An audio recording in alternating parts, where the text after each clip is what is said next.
Hello guys, welcome back to our channel. Episode ആരംഭിക്കുമ്പോൾ കാണിക്കുന്നത് നെല്ലിശ്ശേരിയാണ്. അനഘ ആതിരയോട് പറയുകയാണ്, നിന്റെയും സന്ദീപിന്റെയും പൊട്ടിച്ചിരികൾ ഉയരേണ്ട മുറിയായിരുന്നില്ലേ ഇന്നിത്. ഇപ്പൊ കണ്ടില്ലേ, നിന്റെ പൊട്ടിക്കരച്ചിലുകൾ മാത്രമേ ഇവിടെ ഇനി കേൾക്കൂ. ഇനി ഒരിക്കലും സന്ദീപ് ഇങ്ങോട്ടേക്ക് വരാനും പോകുന്നില്ല, നീയും അവനും തമ്മിൽ ഒന്നിച്ച് ജീവിക്കാനും പോകുന്നില്ല. ഇതൊക്കെ ഞാനും എൻ്റെ ചേച്ചിയും കൂടി കരുതിക്കൂട്ടി ചെയ്തത് തന്നെയാ. ഇപ്പോൾ എന്താണെങ്കിലും സഹതാപം പിടിച്ചുപറ്റുന്ന ഒരു കഥാപാത്രമായിട്ടാ സേതുമാധവൻ എന്നെ കണ്ടിരിക്കുന്നത്. ഇനിയും ഞാൻ ആ റോള് അങ്ങനെ തന്നെ മുന്നോട്ട് കൊണ്ടുപോകും. നിന്നെയും സന്ദീപിനെയും ഒരിക്കലും ഒന്നിക്കാൻ ഞാൻ സമ്മതിക്കില്ലെന്നും അനഘ പറയുമ്പോൾ ആതിര പറയുകയാണ്, അനഘെ ഇതൊന്നും അറിഞ്ഞുകൊണ്ട് നടന്നതല്ലോ.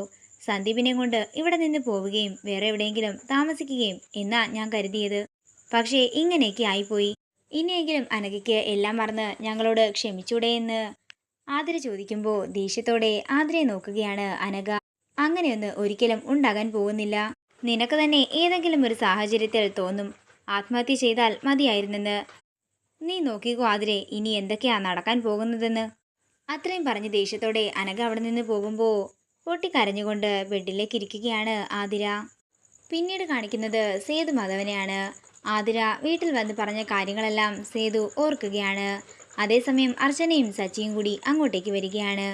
അച്ഛൻ എന്തിനാ അർച്ചനയെ ഇങ്ങനെ അവഗണിക്കുന്നത് എന്നാ എനിക്ക് മനസ്സിലാകാത്തത് എന്ന് സച്ചി പറയുമ്പോൾ സേതു പറയുകയാണ്, അതെ, നിന്റെ ഭാര്യ എന്താ ചെയ്തതെന്ന് നീ ആദ്യം ഒന്ന് ഓർത്തു നോക്ക്. എന്റെ സ്ഥാനത്ത് മറ്റാരെങ്കിലും ആയിരുന്നെങ്കിൽ നിന്റെ ഭാര്യ ഇപ്പോൾ ഈ വീട്ടിൽ ഉണ്ടാവുകയില്ലായിരുന്നു. എല്ലാം കൊണ്ടും പിടിവിട്ട് നിൽക്കുകയാ ഞാൻ. ഒരുത്തൻ ഇറങ്ങിപ്പോയതിന്റെ കണ്ണുനീര് ഇതുവരെ തോർന്നിട്ടില്ല. ഇപ്പോതാ സന്ദീപിന്റെ കാര്യവും ഇതൊക്കെ എന്തായി തീരുമെന്ന് എനിക്ക് ഒരു നിശ്ചയവുമില്ല. ഇനി എന്തെങ്കിലുമൊക്കെ ആകട്ടെ. അച്ഛാ, എനിക്ക് പറയാനുള്ളത് അച്ഛനൊന്ന് കേൾക്കണം. അച്ഛൻ പറഞ്ഞ കാര്യങ്ങളെല്ലാം ഞാൻ അംഗീകരിക്കുന്നുണ്ട്. സന്ദീപിന്റെയും ആതിരയുടെയും കാര്യം ഞാൻ പലവട്ടം അച്ഛനോട് പറയാൻ ശ്രമിച്ചതാണ്.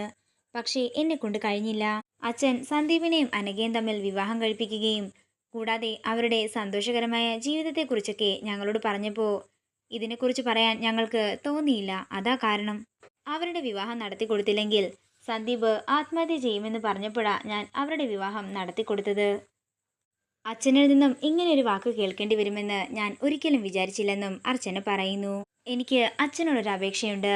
ഞാൻ ചെയ്ത തെറ്റിന് അച്ഛൻ സന്ദീപിനെയും ആതിരയും തമ്മിൽ പിരിക്കരുത്. അവരെ ഒന്നിച്ച് ജീവിക്കാൻ അനുവദിക്കണം. അച്ഛന് എന്നെ എങ്ങനെ വേണമെങ്കിലും ശിക്ഷിക്കാം. നേരത്തെ അച്ഛൻ പറഞ്ഞില്ലേ, അച്ഛൻ്റെ സ്ഥാനത്ത് വേറെ ആരെങ്കിലും ആയിരുന്നെങ്കിൽ ഞാനിവിടെ ഉണ്ടാകില്ലായിരുന്നെന്ന്. അച്ഛന് വേണമെങ്കിൽ അങ്ങനെയും തീരുമാനിക്കാം. വേണമെങ്കിൽ ഞാനിവിടെ നിറങ്ങാം. പക്ഷേ എന്നോടുള്ള ദേഷ്യം അച്ഛൻ സന്ദീപിനോടും ആതിരയോടും തീർക്കരുത്. തുടർന്ന് സേതു പറയുകയാണ്, സച്ചി, എനിക്ക് ഗുളിക കഴിക്കാൻ സമയമായി. നീ ചെന്ന് അവന്തികയോടും അനഘയോടും ഇവിടം വരെ വരാൻ പറ. ഇത് കേൾക്കുന്ന അർച്ചന പറയുകയാണ്, വേണ്ട സച്ചേട്ടാ, ഞാൻ എടുത്തു കൊടുത്തോളാം. ഇത് കേൾക്കുന്ന സേതു പറയുകയാണ്, വേണ്ട, അതിൻ്റെ ഒന്നും ഒരാവശ്യവുമില്ല. എനിക്കിപ്പോൾ പഴയതുപോലെ ആരെയും വിശ്വാസവുമില്ല. അതുകൊണ്ട് ഇനി മുതൽ എൻ്റെ കാര്യത്തിൽ ആരും അനാവശ്യമായി തലയിടണ്ട. അതെനിക്ക് ഇഷ്ടവുമല്ല. തുടർന്ന് ആകെ തകർന്നു നിന്ന് കരയുകയാണ് അർച്ചന. അതേസമയം അവന്തിക താഴേക്ക് വരികയാണ്. എന്താ അച്ഛനും മോനും തമ്മിൽ ഒരു സംസാരം? അച്ഛൻ ദേഷ്യപ്പെട്ട് അകത്തേക്ക് പോകുന്നത് കണ്ടല്ലോ. അറിയില്ല, അച്ഛനെ ഏട്ടത്തെ അന്വേഷിക്കുന്നുണ്ടായിരുന്നു. ഗുളിക എടുത്തു കൊടുക്കാനാകുമെന്ന് സച്ചി പറയുന്നു. അതെന്താ, അർച്ചനയെ അച്ഛൻ കണ്ടില്ലായിരുന്നോ എന്ന് അവന്തിക ചോദിക്കുമ്പോൾ ഒന്നും മിണ്ടാതെ നിൽക്കുകയാണ് സച്ചിയും അർച്ചനയും. എന്താണെങ്കിലും എന്നെ വിളിച്ചതല്ലേ, ഞാൻ പോയിട്ട് വരാമെന്ന് പറഞ്ഞ് അവന്തിക സേതുമാധവന്റെ മുറിയിലേക്ക് പോകുന്നു. തുടർന്ന് അർച്ചനയെ ചേർത്ത് പിടിച്ച് സച്ചി പറയുകയാണ്, പ്രശ്നങ്ങളെല്ലാം ഒന്ന് തണുക്കുന്നതുവരെ താനിനി അച്ഛൻ്റെ കാര്യങ്ങളിലൊന്നും അധികമായി ഇടപെടണ്ട. അങ്ങനെ സച്ചി അവിടുന്ന് പോകുമ്പോൾ അവന്തിക അങ്ങോട്ടേക്ക് വന്ന് പറയുകയാണ്, അതെ മോളെ അർച്ചനെ, ഇനി മുതൽ അച്ഛൻ്റെയും ഈ വീടിൻ്റെയും എല്ലാ തീരുമാനങ്ങളും എടുക്കുന്നത് ഈ അവന്തികയാ. ഞാൻ പറഞ്ഞതല്ല, അച്ഛൻ തന്നെയാ എന്നോട് പറഞ്ഞത്. എല്ലാം ശരിയാകുമെന്നുള്ള ആശ്വാസത്തിലെ നീ ഇനി നടക്കേണ്ട കാര്യമില്ല. ഒന്നും ശരിയാകാനേ പോകുന്നില്ല. എല്ലാത്തിനും തടസ്സമായി അവന്തിക മുന്നിൽ തന്നെ ഉണ്ടാകും. തുടർന്ന് അർച്ചന ദേഷ്യത്തോട് പറയുകയാണ്, അച്ഛൻ്റെ സംശയവും മറ്റുള്ളവരുടെ ദേഷ്യവും ഒക്കെ തന്നെ എങ്ങനെ മാറ്റണമെന്ന് എനിക്ക് നന്നായി തന്നെ അറിയാം. എൻ്റെ കാര്യത്തിലെ കൂടുതലായിട്ട് നിങ്ങൾ ഇടപെടാൻ വരണ്ട. ഇടപെട്ടാലേ മുടിക്കുത്തിന് പിടിച്ച് ഭിത്തിയിലിടിക്കാനും ഈ അർച്ചനയ്ക്കറിയാമെന്ന് അർച്ചന പറയുന്നു. ഇതൊക്കെ കേട്ട് ഞെട്ടലോടെ നിൽക്കുകയാണ് അവന്തിക. പിന്നീട് കാണിക്കുന്നത് വൃന്ദാവനമാണ്. ആതിരയുടെ കാര്യമോർത്ത് വിഷമത്തോടെ ഇരിക്കുകയാണ് മാഷും കമലയും.